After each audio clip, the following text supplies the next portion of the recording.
Alrighty, so good morning. Welcome to that Central Valley Real Estate Podcast. I am your host, Frankie Martinez, joined by my co-host and wife and partner in this real estate business, Gracelyn Martinez. Can you say hi, Gracelyn? Good morning. Good morning. And then today we have our guest, Zeke Manuel. Zeke, good morning. How you doing? Good. Awesome. Well, thank you for coming in today. Really appreciate it. Looking forward to having a good Thank conversation you. today. And so, how did you and Gracelyn meet? I know, because this is kind of how this all came about. You guys walked into each other. Was it an open house or? Well, his dad Yeah. is in real estate, and a lot of transactions that we've done or offers we've submitted go straight to Zeke. He's like the main point of contact for a lot of those properties. So MC Real Estate. Mm-hmm. So his dad is the broker Yeah. owner. Mm-hmm. And so how long has he been in the business? A little over 15 years. Started off with mortgages, then we moved on to real estate. So He has a lot of flips. yeah, a lot Yeah. of flips. So those are the properties that first-time home buyers that are in the FHA price point, they tend to go after. So then Zeke and I have talked a lot, and then recently it feels like you've shifted a little bit more into like the listing side. So he actually was able to. You went to school for a little bit? Yeah, I was at Fresno State, and then very entrepreneurial mindset. I just wanted to dive into real estate a lot more. Just wanted to get my start, basically. So that's where I'm at right now, full time. Really trying to make a name for myself rather than just my dad's company this year. And so how long have you been in real estate yourself? This is my 5th year. Okay, awesome. First year full time. And I think that's like a great, starting point. Dad's been in the industry for a long time. So talk about having a valuable resource, in the office and working with you. So what is that kind of like, working with your dad? Because I know for me and my dad, I don't think I'd be able to do it. Yeah. Just knowing from experience, it would be tough and, some clashing things like that. But how's that experience been? It's been good. Honestly, he's a great asset to have there. Any questions I have. It's kind of like a push and pull. I'm really good with paperwork and stuff like that. He's good at hustling, getting the deals, very knowledgeable. So I feel like we balance each other out. I've kind of gotten hungry where I want to do more for myself as far as transactions. So that's where I'm kind of headed this year. So really focused, hungry, want to make a name for yourself, really working in the industry. So what are kind of your go-to when it comes to, marketing yourself, getting out there and looking for buyers and sellers? I know everyone kind of succeeds in certain areas. Like Gracelyn, for instance, is, amazing on the phone. She can sit there and dial and call people all day, where for me, it's a struggle. It's definitely not something that I enjoy doing. I will, but I would much rather, go out into a neighborhood, knock on some doors, Definitely. meet people face to face. So when you talk about for you, like if someone went up to you today and was like, Zeke, you have to come away with one client today, what is going to be your go-to activity as far as trying to generate that business? Probably open houses, most likely, yeah. All right, so tell me about that. I mean, what do you like about the open house experience? What do you do that kind of makes it successful, and how do you plan for that? I love the face-to-face interaction. It's not like a hard sell over the phone. You're trying to get that client. You're calling them. It could be a warm lead, cold lead. But with face-to-face, you're actually seeing the actual person. You're meeting me. I kind of walk with them. I give them their space, but I'm also making an impression like, hey, I'm here if you need any help. I'm not pushing them out the door from the open house or trying to chase them. And then I follow up with them. Not a lot of people do open houses and even call people back. So that's a big key. And just knowing people, letting clients know I'm impressionable or that I could work for them. So that's the biggest key in my business so far. So with open houses, have you gone the route of really embracing technology yet? I know some people still go with like the paper fill out registration cards and they do phone number follow up or email follow up, but I've seen some new technology. Gracelyn has used it in some instances where you have like iPad registrations where it's click and pull, it has pictures of the property, and then there's links that they can click on which will take them directly. What is that advertisement that you were using? Yeah, so he does do the Corp and list reports. List reports, yeah. And so actually he came into my open house recently and was like, did you know that you can customize this code here? And did you know this? So now my code is Gracelyn to phone number, blah, blah. And it sends them all of my listings. And then as soon as they click on that, it sends me their name, number, phone number, all their details. So that was one step that I know that he uses. The open house app for iPads. Yeah, I've seen that being used. I used it a couple of times on a stand, and I feel like for larger estates, like larger properties that have some sort of formal entryway, when you walk in, if you don't see the agent right away because it's a larger property, I feel like they gravitate towards that because they're like, whoa, where's the person? I'll just, touch this screen. And then, so I feel like it worked a little bit better on that. But whenever I'm in the room with the kiosk, like with the stand, I feel like they gravitate towards a real life person still. So I think each property is going to be different. But are there any, so do you still use a handwritten? Still use handwritten. I mean, hey, can you put, it's not even like asking, it's more of like commanding, like, hey, you're at my open house, sign in, like, no questions asked. Because I feel like if you pose it as a question, that's already that, like barrier of like, oh, no, I'm not, I'm good, I just want to walk around. And then, it's one of those things where you don't necessarily have to reinvent the wheel. Like, if it's not broke, don't fix it. Exactly. So I think one of those things, it's tried and true. It's been working for years, and it's definitely out there. And I know one of our previous managers, AJ Lakovich, even with his clients or like his leads that he was working on, he hand wrote everything, and he had been in the industry for years, and there's so many technologies and, CRMs, this, that, and the other, but he liked having that with him and accessible, just making sure like these are the people I need to check in with. And this is important. So he always said if there was a fire, I get to grab this one paper that has, and it was very simple. It was like name, source, and if they're a buyer or seller, and their contact information. And then I think for clients, or if you're in the real estate market looking to buy or sell, and you are, out looking at open houses, just understanding, I mean, if you are working with an agent, just filling out that information, saying that you do have an agent. But if you don't, and you have someone who's out there working, that open house, and they're willing to provide you with additional information, showing you similar properties, things of that nature. Filling out that registration card is valuable and a good tool for a variety of reasons. And sometimes I know people are kind of scared to fill that out because they don't want to be, hounded or called or followed up with. But if you just notate that you're working with an agent and their name, even that information is valuable because we can check back with that agent just to have a conversation. Because I think the goal for all real estate agents, even at open houses, if you're not working with a realtor, we want to help you achieve the goal of home ownership. And if you are working with a realtor, we just want to make sure that we are still keeping open a line of communication. If we have a different listing that comes available on the market, similar price range, that maybe you weren't interested in this house, we can reach out and connect and really try to help you achieve that goal. Definitely. It's a service also that we provide to the sellers. The sellers always want to know, what did people think about my property? Exactly. And if we can't reach out to somebody and say, what was your honest opinion of this house? Is there anything that the seller could do to change it? Did you think it was priced right? If we can't give that feedback to the seller, then what good are we as agents? Yeah, and I think that's spot on, and that's definitely something I miss. So yeah, even buyers in the market, you're eventually going to be sellers in the market, and that's feedback that you want as well. And it's a great tool and a great resource that we can share and show, this was the traffic, this is what the feedback was, and this is how we're going to, sell your home. Awesome. So Zeke, tell us a little bit more about yourself. Hobbies, what you enjoy doing, what do you do on your off time, favorite I just restaurant. want to know, he is 26. 20? 24? Yeah. 24. Wow.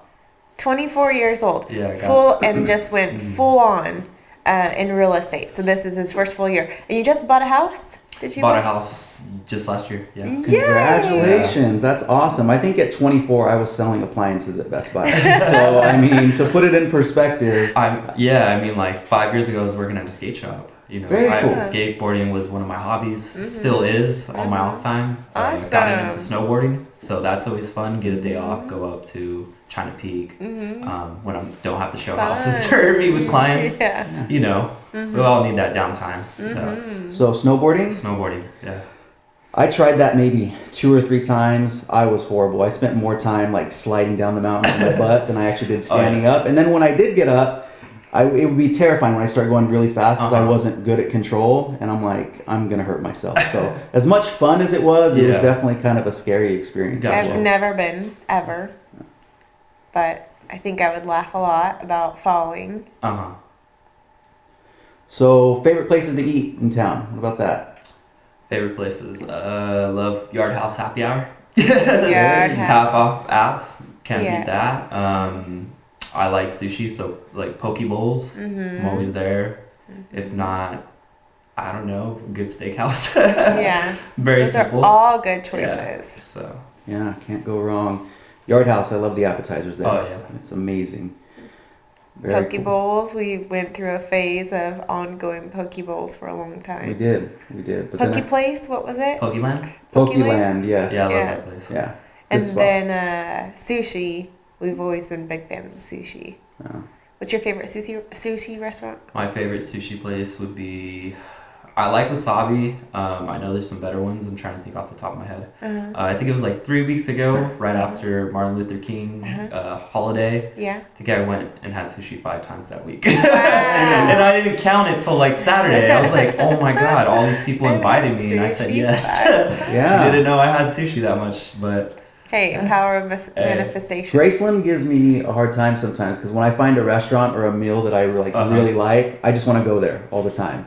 And then eventually I just kind of get tired of You it, get and then sick it's of it, on to yeah. something else. But she'll be like, Frankie, we've been here like 5 times in the last 7 days. You sure you don't want to try something else? I'm like, no, I really, really like this. So Yeah. and He then gets once, obsessed with it a little bit, and then he'll trail off to something else. But there's too much of a good thing. You kind of get sick of it. You're like, no. and I No think more. that's one of the really cool things about being in real estate too, though, because you're driving so many different neighborhoods. That's It right. allows me to try so many different things and really be involved in the community in ways Yeah. I probably wouldn't be if I was doing another job. I'll be in a certain neighborhood that I haven't been in before, and then drive around and you're looking for something to eat, kind of in a hurry in between your schedule and showings and stuff like that. So it definitely gives you an opportunity to experience Fresno as a whole. And I don't know about for you, I mean, still, first year full time, but even for us, for me, just a couple of years full time for me. Gracelyn's been in the industry for a lot longer, but it's amazing to me how even when I'm scheduling showings now and I drive into a neighborhood, there's so many neighborhoods in Fresno and Clovis that I didn't even know existed. Exactly, yeah. And I drive somewhere, I'm like, I've never been here. Like, how did these houses get here? Yeah. And so do you get that feeling a lot I driving do, around? yeah. I think it hit me. I was driving into Clovis 2 weeks ago, and I was like, oh my God, the subdivisions here. I had no idea. And you might be like driving around half a mile away from it to even, you're just like, wow, Yeah. it's just like a new place. But, Yeah. I know Fresno pretty well, but there's always still new neighborhoods that I'm discovering because I've lived here all my life. I mean, it's only 24 years, but I traveled a lot as a teenager, just skateboarding everywhere and taking the bus routes and like figuring out different spots, skating through neighborhoods. So it's pretty cool to go back when I'm scheduling. I'm like, hey, I've been here when I was like 16 or 17. Born and raised here as well, and it amazes me that I still drive into neighborhoods that I had never seen before. And then it also amazes me just to think how much Fresno has grown and Clovis has grown over the years. Yeah, definitely. When I went to high school, I went to Clovis West High School, and I lived off of Perrin and Champlain, and that whole intersection right there was just dirt and hills. And I remember, we'd ride our bikes through it and stuff like that, and you drive through there now. I mean, it's just the expansion and growth has just been unbelievable. And what about you, Gracelyn? Do you still drive through neighborhoods that you've never seen before? Or have you seen them? It is very rare. It's pretty rare. She's like, I've seen it all. I mean, there are some places I choose not to go, especially alone, but some of those really old neighborhoods, like by downtown, they fascinate me. Right now I have a seller and he has a commercial property on the same lot as this residence, and he wants to subdivide the lot, and he wants me to look up the house information and see what just the house could sell, and it's in 93701, and I'm like, I'm gonna have to go out there because there's no tax record information because it's like a bulk property. They have like the commercial information. So I asked him, do you know anything? And he's like, actually no, it's like boarded up. I have no idea. So those are like adventures. Like I've always been an adventurous type of person.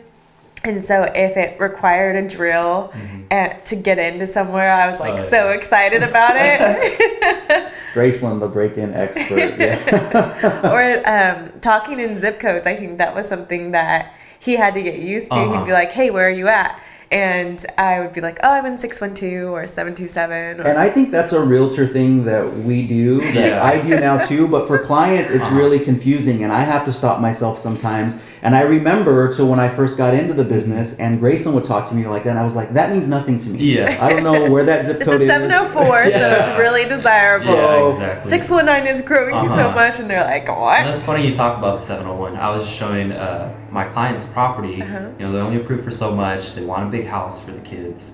And we went close to the 701, and they don't get off till about 6. I was like, oh, I got a flashlight, I got a pocket knife, and they're all laughing at me. They're like, Zeke wants to hurry up before it gets dark. Like, I'm like, and they're all fine with it. So it's funny. Like, I'm like, are you sure you want to live in that? But you really don't know. You can't prejudge. Like, my interpretation of like a good area could be different than my clients. Yes. And I'm just trying to find that perfect house for them. Yeah. So. And I think there's been a lot of times where you have that preconceived notion of what an area is going to look like based on zip code, and then I end up driving into the neighborhood, and it's amazing. You know, or quiet 706 street. has a couple of streets Definitely. that are really, 1920s, 1940s houses that are little bungalow style, California style, and the streets are massively wide, and you've got the big yard still. So those ones kind of surprise me sometimes, but it's rare that I go because there's a lot of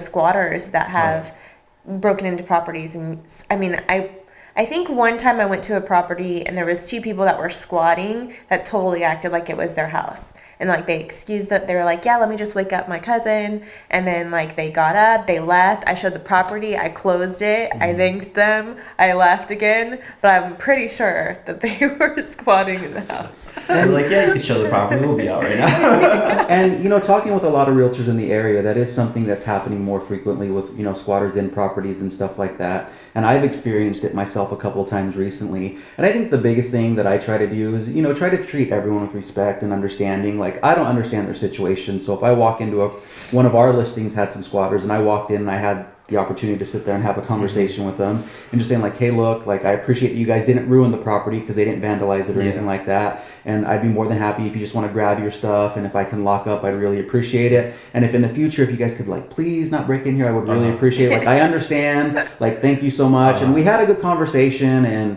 they came back, they're like, I left my crowbar. Yeah. How do you think I got inside? Yeah, and that was the conversation. He's like, you know what? I left my crowbar in there. Do you think I can go back and get it? And I'm like, sure. Let's walk through and let's go ahead and go grab that. But I feel like, what? I don't understand their situation. I want to be polite, but at the same time, for us, it's tough because it just creates that environment for even people showing the property, that sense of safety. As far as, Or maybe you had someone who absolutely loved the house and they saw the listing online, and then they walk in and then there's people squatting there, and then it's like, well, what's the question with the neighborhood? What's the concern? Exactly. And so it's a tough balance. I just try to find a way to be respectful, but at the same time, can you please get all your stuff and not come back? And but it is something that I know talking with other agents is happening more and more often, and I'd be curious to see other agents comment, take notes, let us know how you kind of deal with those situations, because it is more frequent.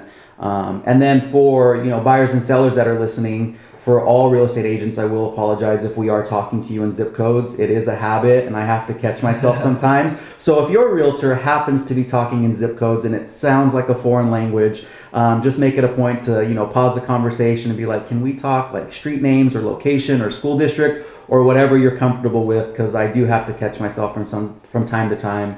And we're not perfect either. We're trying to find ways to get better. I used to send people a zip code map, a map of Fresno that had all the zip codes so that they would understand. Because sometimes they would say, 704, thinking that they're talking about, Tower, because it's right next to 728. And so then I would have to tell them, 704 is a long zip code, so you can get like way north of Tower if you're looking for Tower. I still do the map sometimes. And I know that we're probably like 30 minutes into this podcast already, but I completely forgot at the beginning. I just wanted to make sure that I gave a shout out to our guy behind the scenes who, doesn't get out in front of the camera. Lucio Ricci does amazing work for us, and we really appreciate him. So again, Zeke is here, Gracelyn's here, Frankie's here, Lucio is here. He is behind the scenes, but again, we couldn't do any of this without him, so thank you so much.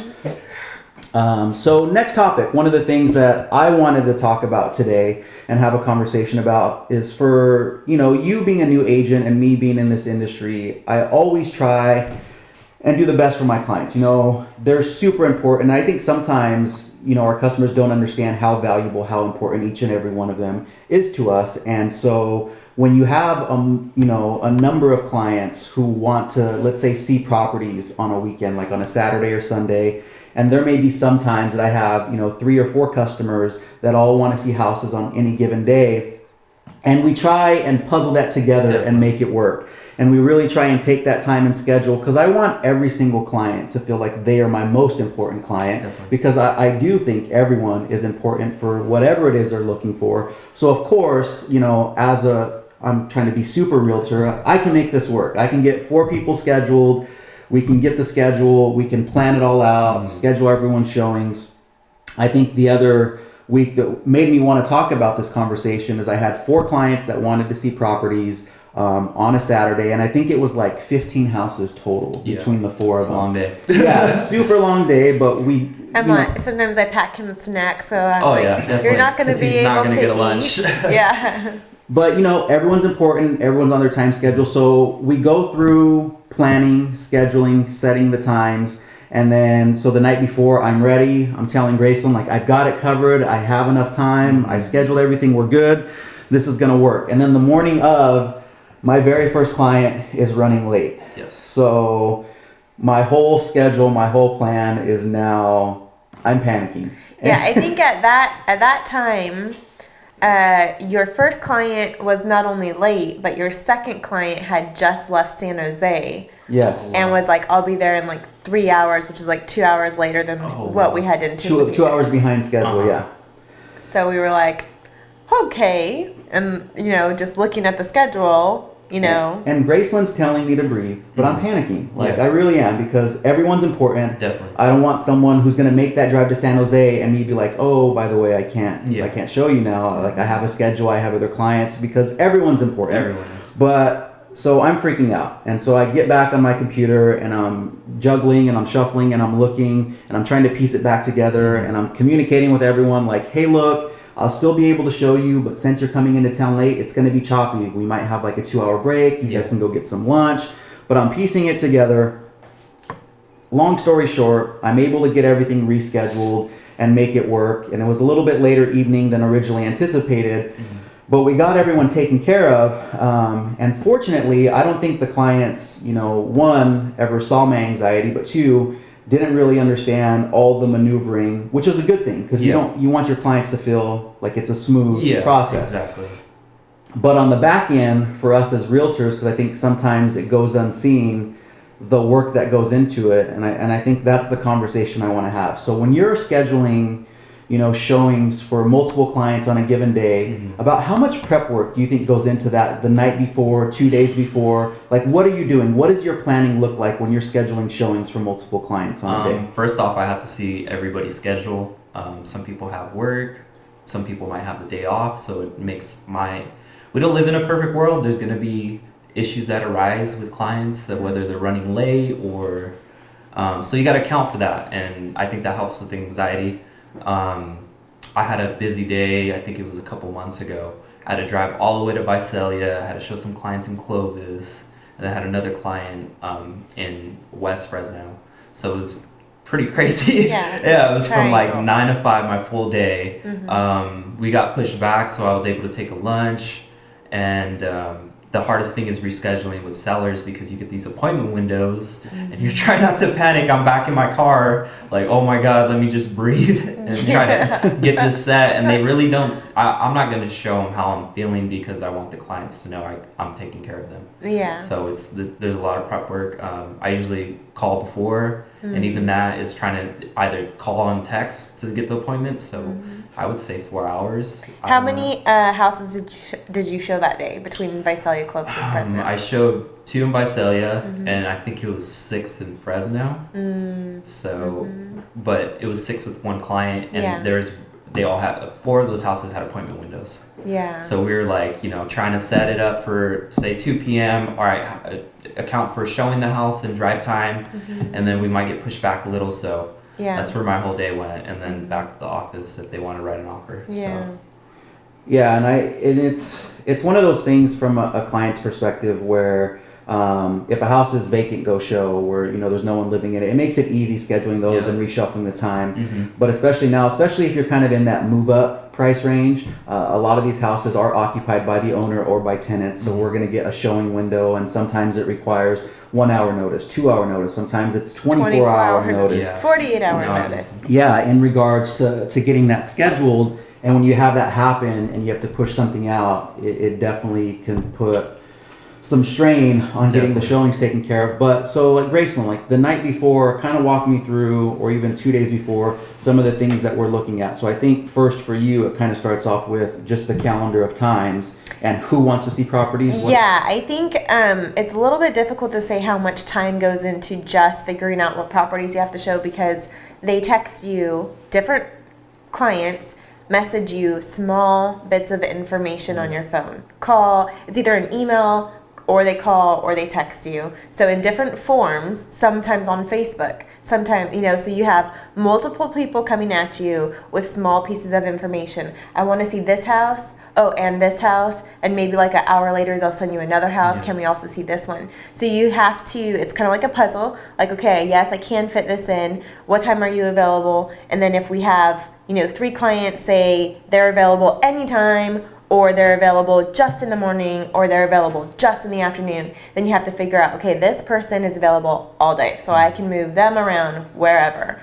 So then once you figure out what properties and where they're lined up at throughout the day, then you have to, for me, I look up the properties and I call every single agent. So for you, you would have called 8 people. You would have called 15 people to say, do you have any offers? Because if they have 15 offers, then you have to tell your client, this one's got 15 offers. Or some of the private information on there. Maybe there's a death on the property. Maybe that client doesn't want a house with a death on the property. Cash offers only, things like that. Yeah. So you have to go through and talk to all of these agents and look at the private information. Now, does every agent answer the first time you call? No.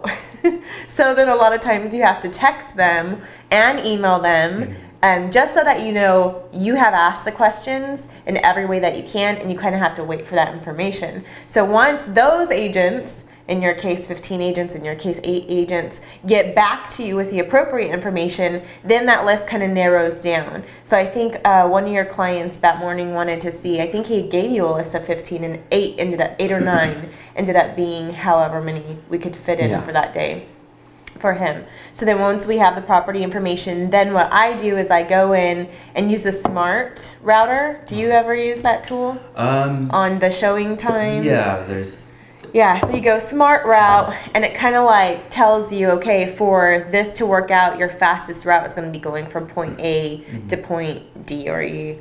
And then depending on where you're at and what client you're meeting, you can kind of move that. And so then that's when you start scheduling. That's when you start saying, okay, I need this amount of time. And so the way that I've just always done it, if they're smaller properties that are normally grouped together in like a specific zip code, then I know that I can show 4 houses within an hour's time. So then I do 30-minute increments, like 15 minutes jagged in between each other, because on average it takes about 10 to 15 minutes. If you have a client that you know that client just needs a little bit more time inside a property, then I usually do like 45 minutes jagged within each other. And so that seems to work out okay. If I know it's just 3 houses, then I usually give all the agents an hour window, because I know that if they're in the same region of, you know, our city, that I can probably show them all within that hour's time. And it doesn't really matter what time.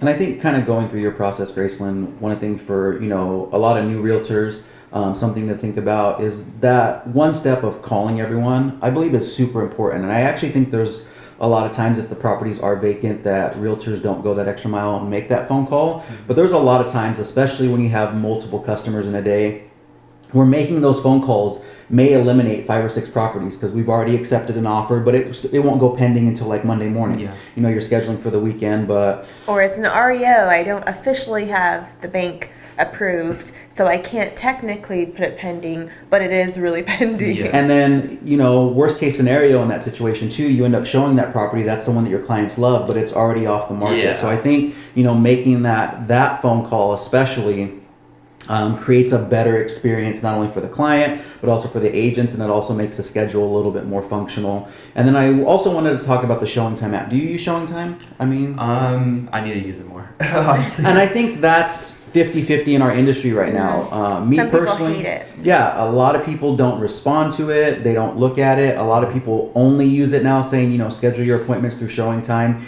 Me personally, I think it's a super valuable tool, and I think it's something that going forward as realtors we should all make a more dedicated effort of using, because it makes scheduling super easy. It makes requesting the appointment super easy, and then you can also tag your client so they can get an itinerary as well. So as things change, they can see it also. So I think, you know, for the community as a whole, it's a great resource, not only to other agents, but also I think to customers as well. Because I know when we send the itinerary to our clients, like, they love it. The feedback's super positive. It used to take me time trying to cut and paste all the houses or type in, and we like to send a formal itinerary, so that way it feels like we have it scheduled down to a T. And then a lot of clients, you know, they give us pushback and they're like, do you realize that you scheduled 2 houses at the same time? And I'm like, I promise I intended to do that. This is why. And I have to kind of share with them, you know, we're not always going to be exactly like 10 minutes or 5 minutes or,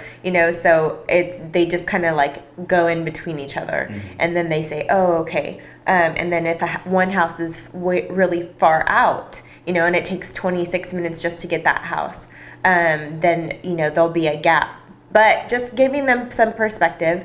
So I used to put it in there and send it to them, and they liked it, but it had taken me maybe 35-40 minutes to put it together really nice, where it looked like, you know, this is the house, these are my instructions to meet you there, this is the time frame that we have to view, we have to leave by this time in order to get to this house. So the Showing Time app does all of that for me, where it has like the little boxes that are in there, and I just email the link, and then they get to click on the link and they can see if the appointment's been requested, if it's been approved.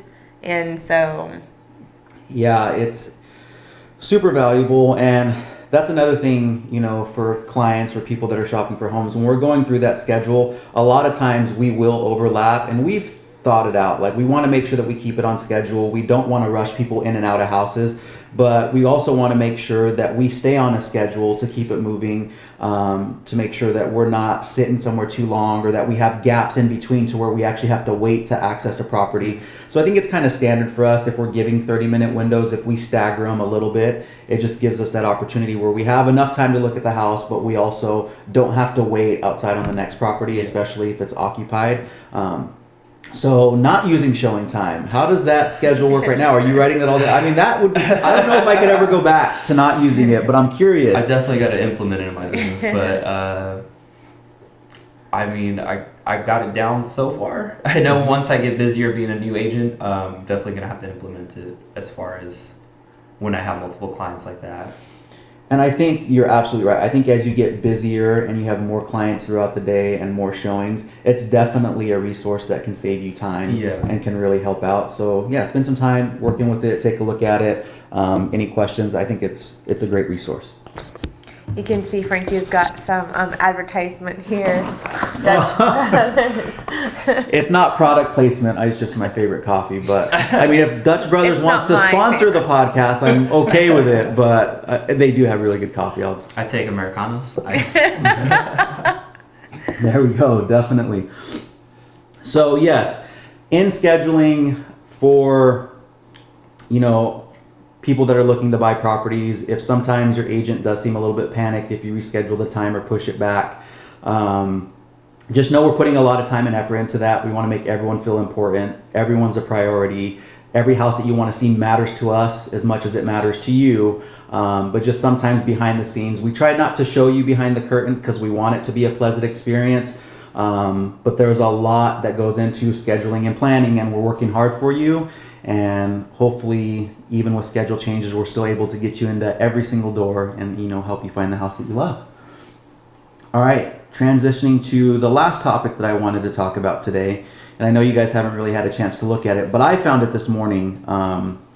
So I wanted to talk about it a little bit.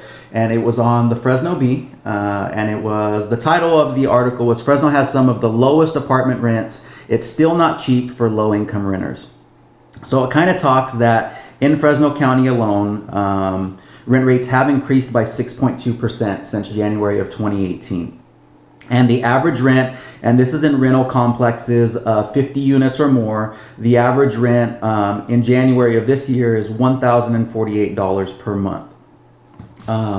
So it's getting up there, and it's definitely something that's moving in that direction. And they were kind of going on to talk about, in Fresno, the reason that we see rental increases is because you have a lot of the more expensive communities, out by the coast, LA, San Jose, stuff like that, where it's super expensive to live. A lot of those people are migrating more to the Central Valley. And what you're finding is because there's more demand for units and there's more, demand to find a property at a reasonable price, that it's naturally increasing prices across the board because there's just, if there's no supply and there's more demand, it's naturally going to increase that. But it does also go on to say that Fresno is still one of the most affordable places to live in California. I think out of the 20 largest cities in California, Fresno's still, like number 19 or 20 in regards to affordability as far as how much it's going to take to pay in rent per month. There is a graph in here, though, that I kind of wanted to talk about that I thought was super eye-catching. So one of the things is, out of the 20 cities, for house rentals, not apartment rentals, Fresno's average rental rate for a house is $1,346 per month. So that's what the average renter is paying for a house. And it goes on to talk about what the economy and the Census Bureau considers as being a rent burden. So what the California or the U.S. Census Bureau says is a rent burden is if you're spending more than 30% of your net income on rent and utilities, so more than 30%, it's considered a rental burden by the U.S. Census. And when I read that and I looked at that, I was like, man, I think that applies to probably like 90% of Fresno County of people that are paying more than 30% of their net income towards rent and utilities for that. Would you guys agree? Like thinking that it's pretty high up there? Yeah, I was just helping a friend out with finding renters, and there were so many interested parties. This is 3-bed, 2-bath, 1,600 square foot home in a not so bad area, good school district, close to schools, and newer, 2008 built house. And we had probably 30 to 40 phone calls in a couple of weeks' time. So all of them wanted to. And so all of them wanted to move forward. How can I apply? I really want this. And surprisingly, a portion of those were Section 8. They were saying, is this Section 8, approved, which it's not. And then a lot of them were like, oh, it's a small packet of, take a minute for him to fill out. The property's in great condition. It'll qualify. And I'm like, yeah, I know it'll qualify, but I don't know if he will want to do Section 8. So I would be surprised. I'm not surprised, though, looking at their incomes. Their incomes ranged from about $30,000 a year to about $50,000 a year. And the house is going for $1,400. And so we got a lot of activity. So it doesn't really surprise me in that lower income. And I think that's when you're talking about the income, that's interesting because one of the graphs that I wanted to talk about, it was showing based on like income tier, what percentage of people are considered rent burden as well. So in that $35,000 to $50,000 annual income, 5% of people in Fresno County, or in Fresno and Clovis, are paying 50% or more of their income towards rent and utilities. 35% of people in that 35,000 to 50,000 income tier are spending 30 to 50% of their income on rent and utilities. And then 19% in that 35,000, or I'm sorry, 55%, excuse me, in that 35,000 to 50,000 per year tier are spending less than 30% of their income on a rental unit. And I would say that 35,000 to 50,000 per year is probably right in majority of the people in Fresno County, wouldn't you say? Yeah, I would be interested to know though how many of those reported, for just one person living in that. Because I know a lot of the applicants were like daughter, mother, or brothers, or friends. So that was something that if you base it off of just one of their incomes, probably could be true.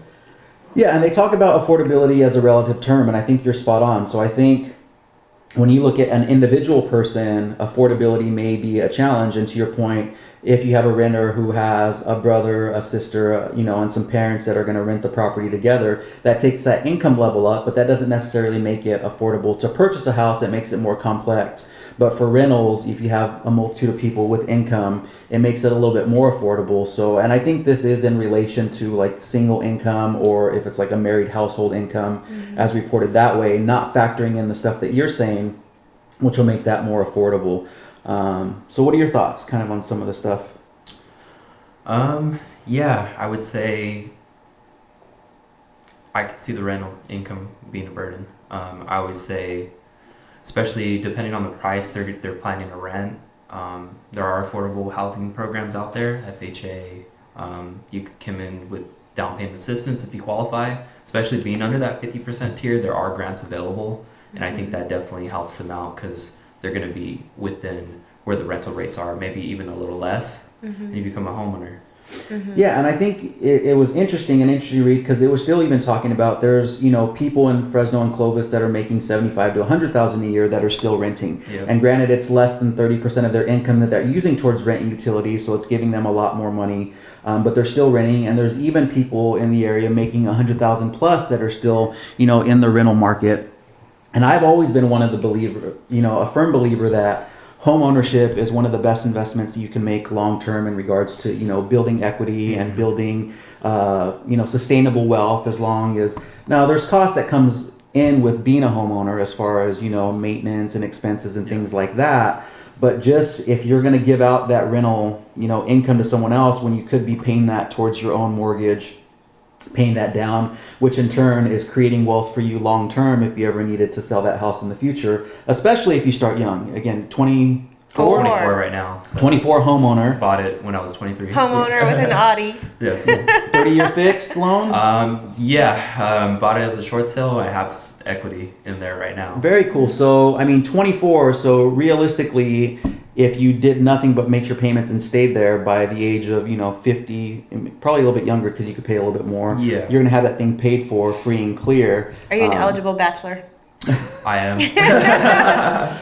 So, bachelor pad. But again, and I forget who it was, but one of the financial experts is saying that you should have all debt, including your mortgage, paid off by the age of like 45, I think it is.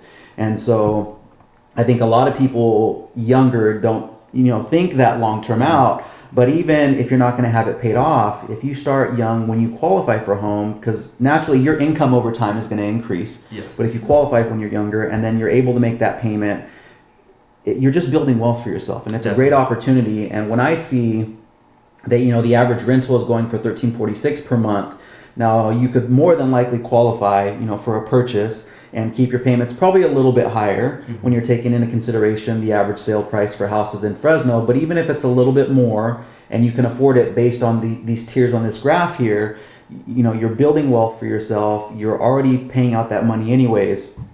And I get, looking at the numbers, home ownership is not a path for everyone because we still have people that are making less than $10,000 per year in Fresno County, less than $20,000 per year. Even those people making less than $35,000 per year, it may be a challenge, and rent may be the option. And so it's not for everyone, and it's challenging. But if you do have the opportunity and you do qualify and you can have that conversation, I think it's an important conversation to have because you're limiting yourself and your future wealth by waiting, especially if you do qualify, and especially if you're paying, you know, $1,300, $1,400, $1,500 plus for a rent every month. I agree.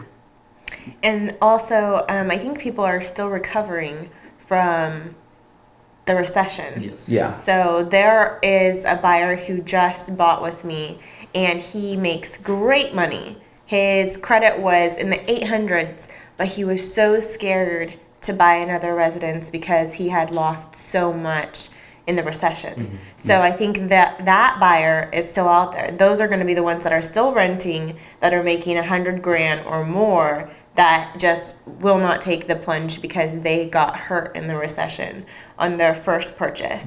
So it took him a good year and a half from like, I'm thinking about it, I'm in a position, I might do it. And he was just watching and watching and watching to make sure the market wasn't going to do anything crazy. And finally just said, you know what, I better do it now because interest rates are fluctuating. And so he finally did. But I wonder how many other people are either still suffering the effects. So credit-wise, if they foreclosed on something in the past, maybe their credit is not where it needs to be. Or income-wise. You know, you and I had that problem, and it was only because we could do the bank statement program because we're not paid traditionally. Did you have that problem because you just bought your house? Yeah. So did you have to go through a special program? Just last year they did a 1099 just for 1 year, so I paid my taxes at a higher rate so I could qualify for my house. Yeah. And, you know, some people are going to be in that situation. And I think, you know, because of the recession and because of, you know, the housing crisis, a lot of people, you know, banks in general consolidated their loan programs that were available to people, and it made it a lot tougher to purchase a home. But I think we can all attest to the fact over the last year, 2 years, loan guidelines have kind of loosened a little bit, and programs that are available to buyers that maybe weren't available 2 or 3 years ago are now back. Yeah, so there's things, and it's making it easier to purchase a home. And I think there's, you know, this perfect storm, and we do live in a community that is considered lower than average household incomes for, you know, the state of California. But I think there are more programs available. There's great lenders that are out there, you know, offering those programs. I think there are people that are naturally scared to get back in the market. But again, it's going to be the best investment that you can make long term. If you're, you know, thinking about buying a house or you're buying a car instead, we know, you know, those depreciate right away.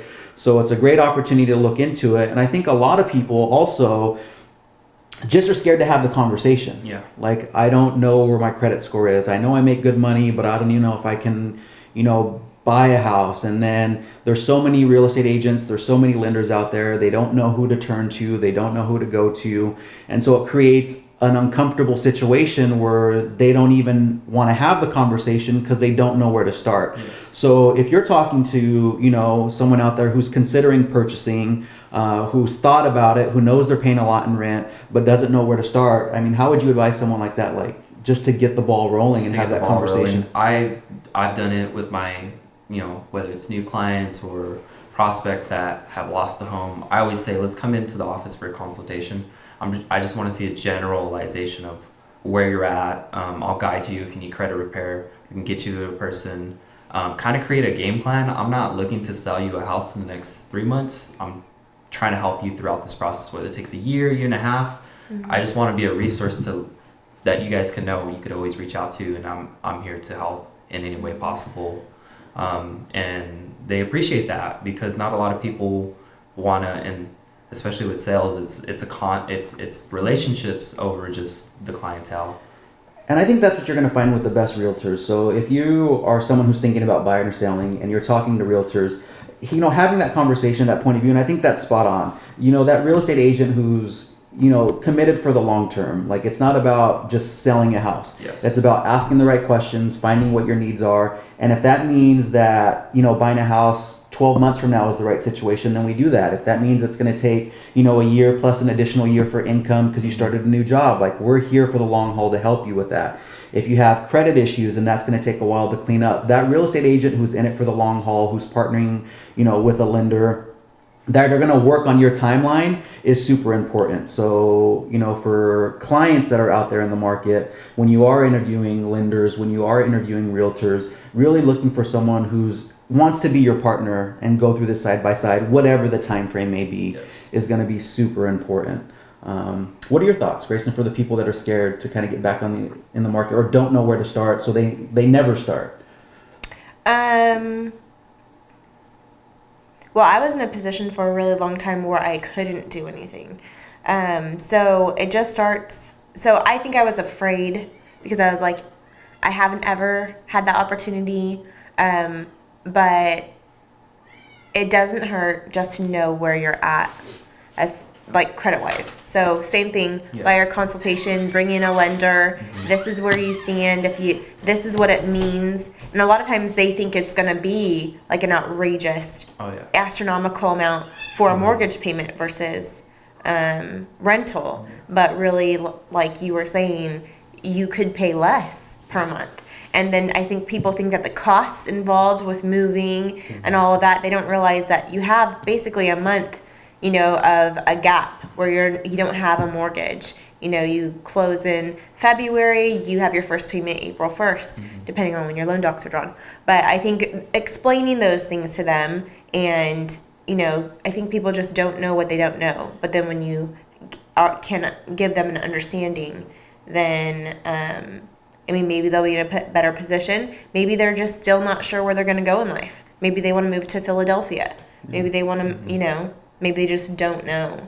But helping them answer some of those questions and clarifying it is a good place to start. Yeah, and most realtors want to have that conversation. So even if it's, hey, look, I don't plan on buying anytime soon, but I want to know where to start, there are people out there that want to help you with that. And I always tell clients, like, everyone knows a realtor, everyone knows a lender. Like, you can walk into a crowd of 100 people and throw a rock and probably hit like 50 realtors. There's a lot of people that have the real estate license, or you could hit like 20 lenders. So, start with a conversation, ask around, someone in the industry, or you have a friend or family member who's worked with someone in the industry that they trust or they think is, really good at what they do. Just start that conversation somewhere. Like, hey, look, I'm thinking about it. What does this look like? If you start with a lender knows, 3 or 4 agents that they work with on a regular basis that they trust, that they know are going to provide a good level of service for you. If you start with a realtor, I guarantee you there's a couple of partnerships that they have with lenders that they know and trust, that they know are going to take care of you, that they can refer you to. So there's people out there that are willing to help, even if it's just answering questions and starting that dialogue to see what a realistic time frame looks like. The only thing that can limit you from gaining that knowledge is not starting the conversation. So kind of like Gracelyn said, don't have that fear. We're not trying to rush you into buying a house. We truly want to help and see what that game plan looks like to get things started. And then long term, hopefully we can help you achieve that goal, if that in fact is your goal. And I think that's kind of just what we're looking to do, right? I think with realtors too, it's reaching out to your sphere or these people in any given point, kind of creating that dialogue where it's more of like open-ended. It's not like, hey, I just want to sell you a house, or let me see your situation, because a lot of people that I meet don't want to show their cards, or they might be thinking I might judge them or be, just scared about their situation. But we all go through things in life, and life happens, and it's a very intimate position, right? Because outside of your tax professional and your banker, you're going to give a lot of information to your realtor that does kind of leave you exposed and leaves you uncomfortable. And to your point, we're not there to judge, we're there to help. And I think you're spot on with realtors as well. Sometimes there's this fear, even with your friends and family, to open that discussion, when in reality there might be someone sitting at your dinner table that you're really close with that's scared, that wants to talk about it, that probably wants to talk to you about it. But because we haven't opened a dialogue or really created the expectation that we're truly just here to help and here to answer questions, that conversation never happens. So I think you also, challenge other people in the industry. If you're not talking about what you do, if you're not having that conversation, even with close friends and family, there's probably someone really close to you that really wants to know more, that really needs some help, but they're scared to start that conversation as well. So it kind of works both ways. I had a seller recently who was terrified. I had been talking to her for about a year and a half, and I could tell she just needed someone to just kind of throw things off the wall, kind of like, I just need to know my options type of scenario. So she had called me and she said, I'm tired of putting this off. Come to my house today. I don't want it to go another day. And she's in a really, really, really tough situation. And I can't make that decision for her. But it was nice for me to go and let her know, like, I'm an honest person. These are your options. Have you thought about this? Have you thought about that? You could do this. This might be an option. And so just to clarify where she was at, she actually got dressed up for me. Like, she had heels on, she had a nice collared shirt, all her fancy jewelry on. And me, I was just going, I wasn't there to take a listing. I wasn't there, to do anything more than just help her figure out where she was at. But she was so scared to make that appointment.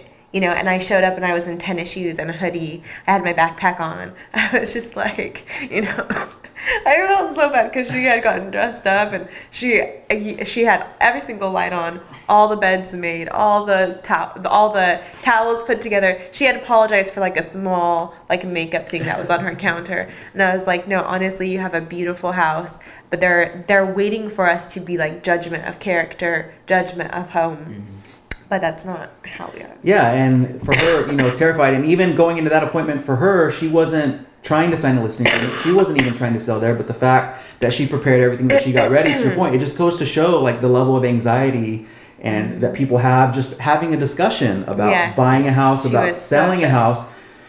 It's stressful. She was like prepared. She was like, I asked myself, well, should I have done something? Because it felt like I was supposed to do some magical thing when I was there, I was like, for my first trick, it was just like, So, but she, after just talking and having a cup of coffee and sitting down, I felt bad. Like, I hope she didn't feel like she wasted her time. I just knew she needed somebody to just sit with her and think through all of her options. Yeah. So her scenario was she can't qualify for a loan. She doesn't want to rent because she's on a fixed income. She doesn't want to throw her money away. And she's only got this much equity and it's in a depreciating asset. She doesn't have any money to fix it up or create any more. And there's an exact replica house down the street that's selling for much less than what she would need to buy something cash. But she can't stay at that property. But she's on a great mortgage plan where she's paying like $1,100 for this 2-acre home that has a 1,600 square foot home with a pool, and so she doesn't know what to do. Should she stay where she's at? Well, if something breaks, she can't fix it, so that makes the value go down. And so in everyone's mind as a seller, you stay in your property for as long as you can to try and build that equity and sell at a right time. But for her, she's got a competing house down the way that's the exact same floor plan. Her house, the pool had gotten, she replastered it the year before, it was $10,000. Now the pool, the pump broke, so it was green, so it's going to have to be emptied. Now the summer's coming again, so it's probably going to crack again. So it's this whole cycle for her of never-ending problems on being on a 2-acre property. Her well was dry for over a year. She lived with no water, and so now she's got this debt to repay. So all these things, she's like, I just want to get out of it, get rid of it, but then she doesn't really have enough equity to where she can just jump into something cash, and then she can't qualify. And then we talked about, somebody buying her and her gifting the money. That would take an extreme amount of trust. So she's just in a really sticky spot. She didn't know what her options were, and so I kind of just clarified it, and she's like, I still don't know what to do, And that's a prime example, though, as realtors, everyone's situation is different. Everyone is dealing with a problem that's specific to them, and you want to have that conversation where, you're the buyer where the income numbers are tight, but you really want to be a homeowner, where you're a seller where maybe you don't have enough equity to where it makes sense. Every single situation is case by case by case by case. And unless we're able to open this dialogue and have a conversation and have an understanding that no one's trying to sell anyone here. Yeah. We're just trying to sit here and find a path to help you achieve your goal, whatever it may be. And I think as long as we have that understanding, and hopefully through this podcast over time, we can kind of bridge any gaps that may be out there, just saying, hey, look, together we can make things happen, whatever that goal is. But unless we can sit down and have a conversation and have some dialogue and have instances like that, we're not able to help. So how can we help each other? It starts with conversation. It starts with understanding who's out there for you and who can assist you. And I think if we can do that, then, you know, we're going to help a lot more people, and we're going to be able to provide the tools and resources they need to make an educated decision. Great. Awesome. Well, with that, I'm going to end today's podcast. Thank you so much for the conversation. Are we going and to do like a dialogue. trivia to end it, or like a game, or like a singing of some sort? I think I would like to do that, but I think Lucio's giving me a cue. Are we low on like... You're at an hour. Okay, perfect. So I think what we will do is, so really quick, for realtors who haven't had the opportunity to work with you yet, or realtors who will eventually work with you in the future, what are some things that you would like some of your peers to know about you, Zeke, and what you bring to the table and what you're looking to accomplish and how you can help? I know it's kind of a weird question, kind of throw broad open, but yeah, throw you off your game a little bit. I would say my age, being so young, but having that 15 years of experience from my dad. I'm actually Zeke, my dad's Manuel. Yeah. So Zeke Chavez, Manuel Chavez. Yes. And just having that knowledge, and I have a hunger just to learn. I bring a lot of technology. I've been through so many transactions. I've been a transaction coordinator, which helped me with the paperwork.